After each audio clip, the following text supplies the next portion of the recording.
everybody, welcome to Crafter's Story. It's Celeste here, and thank you for stopping by. I have a art journal and I work in this just for myself, just for a couple of ideas here and there. I made the book just for me. Anyway, I'm waffling. So I work on just color ideas, and so I thought I'd do a quick little flip through because there's not much in here yet. It's a brand new book.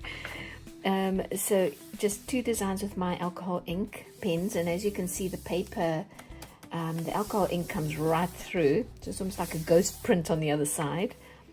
Same with that one also, and then this is also alcohol ink.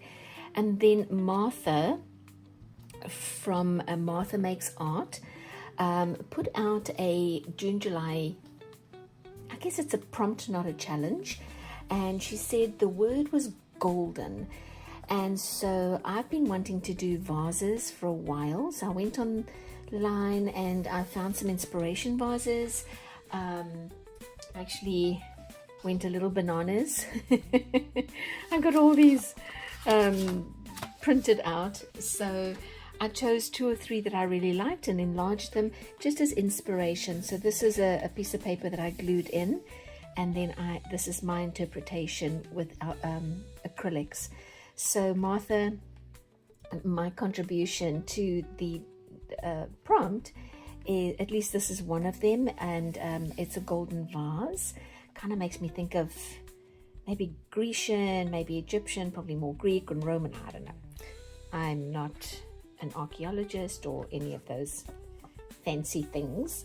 So this is the other one that I think that I know I'm going to do. So I've just got it taped down on this page, and I'm going to work on this one here. But for today, because these painted ones take me quite a long time to do between drying off the layers of paint, so I don't know how to do that on a video, but I've got this design that I thought would be fun, and I traced it out. I took my trusty peanuts and got myself 3 circles, and then I got my salt and pepper shaker. I am so organized. All my food items, and I gave myself 3 more circles here, just so that I had some uniformity in my shape sizes. So I then went ahead and drew out my pattern, and then used this is a waterproof needle drawing pen. I doubt that I probably had to go quite as fancy as this, but I wanted something fine. I could have gone with probably just my black Uniposca pen. This is a 0.7. Yep. But the pencil lines are still there, so I'm going to take these pencil lines out, and this is, again, I've got a bunch of yellows and orange. Oh man, no, don't do that, Celeste. Come over here. So I'll go down. Okay, let me go down, then I won't destroy my paper. I don't want to destroy my paper. That would be kind of sad, because I really like this design. I like the little hearts instead of circles inside my daisies, and I don't have to be. So now that these round circles are out, and then I also, when I had finished drawing the circles, I also quartered them so that I knew where my center was. So that my circle, and I just put in sort of I eyeballed it, guys. I really didn't get fancy. I just eyeballed it, and then I think it has a more organic look to it, right? Okay, I think I got most of the pencil marks out.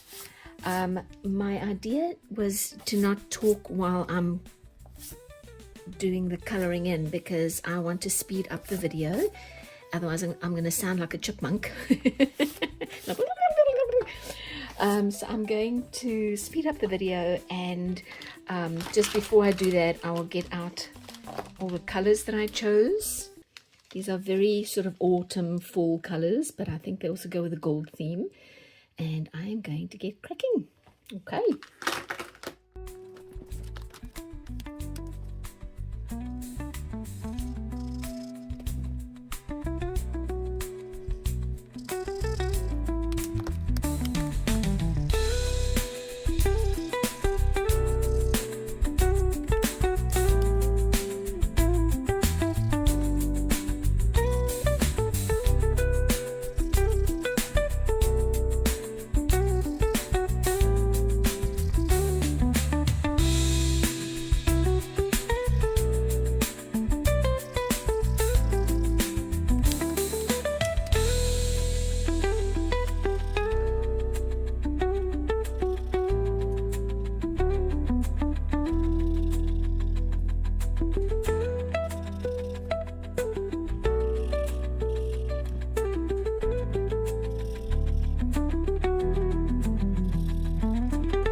Okay, I am back. So I think there are places where I rushed a little bit and I made a little bit of a mistake. I dropped a pen here and I went over the lines in places, but you know, this is just my sketchbook. It's just for me. This is for me to get ideas for future projects, and so it's okay, you know, this is not going to be given out to anybody. It's just for me to look at as a reference in the future. And so I hope that you see, let's see, maybe I'll just do that just on each of these, just kind of adding little details now to maybe try and see if it doesn't look quite so sort of one-dimensional, you know, just give it a little extra detail. And Martha, I hope that by adding the pink and this sort of purpley mauvey wine color that I didn't break any of the rules. But yeah, I kind of like this design actually. I think I'm going to use it in other places. I am working on my spoonflower portfolio. It is not up and running yet, but I'm getting there. So maybe this will land up in a better, cleaner version on spoonflower. But yeah, there you go. This is my contribution. Martha, thank you so much for the inspiration. And like I said, I hope I didn't break any rules, but I still like it. All right, you guys, we'll see you next time. Bye.